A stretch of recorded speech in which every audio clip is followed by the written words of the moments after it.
Қазалы қаласында тұрғындардың бастамасымен жаңа спорт алаңы ашылды. Ортақ мақсатқа жұмылған қала жастары тұрғындарға қолайлы спорттық орын қалыптастыруды қолға алған. Жаңа нысанның басты ерекшелігі оны тұрғындардың ұйымшылдығы мен ортақ іске деген жанашырлығының негізінде бой көтеруі. Бүгінде бұл орын балалардың ойнап, жастардың уақытын тиімді өткізуіне қолайлы орта қалыптастырып отыр. Нысанның ашылу салтанатына аудан әкімі қатысып, игі бастамаға қолдау білдірген азаматтарға алғысын жеткізді. Сондай-ақ спорт алаңын салуға белсенді атсалысқан бірқатар азамат аудан әкімінің алғыс хатымен марапатталды.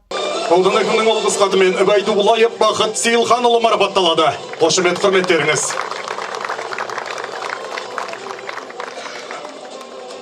Бүгін міне тарихы терең, тарихы кенен Қазалы қаласының біздің жерлестеріміздің бір жағадан бас, бір жеңнен қол шығарып, ауызбіршіліктің, тату тірліктің үлгісін көрсеткеннің үлкен салтанатына жиналып жатырмыз.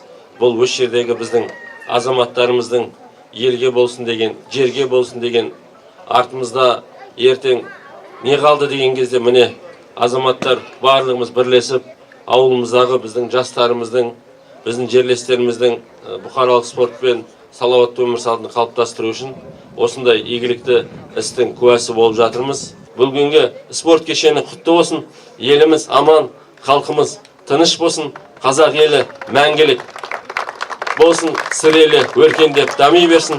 Біздің қасиетті қазыналы Қазалы ауданымыз республикадағы маңдайалды аудандар қатарынан түспей өркендеп дами берсін. Ауданда бұқаралық спортты дамытуға және спорт инфрақұрылымын жетілдіруге айрықша көңіл бөлініп келеді.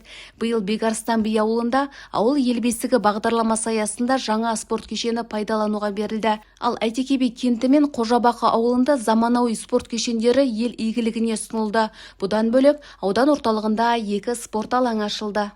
Әрқашанда осындай сәттілік болып, балдар қызыққа бөлене берсін, спортпен айналсын, мына Қазақстанның жақсы чемпионы болсын, атақты сондай спортсмен болсын деп тілеймін. Бақытты болсын балдар. Бүгін бізде осы Бақтияр Махамбетжанов атындағы арена ашылады. Біз сояққа футбол көру үшін келдік. Мен Барыс командасына балет етемін. Біз осы аренаға ашылғанына көп қуаныштымыз.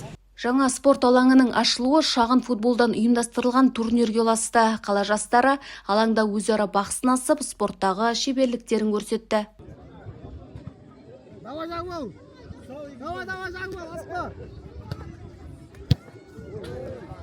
Енді бұл орын қала жастарының бос уақытын тиімді өткізіп, салауатты өмір салтын ұстануға мүмкіндік беретін орынға айналмақ. Назым Қараева, Ерқанат Асотаев, Серік ТВ телеарнасы.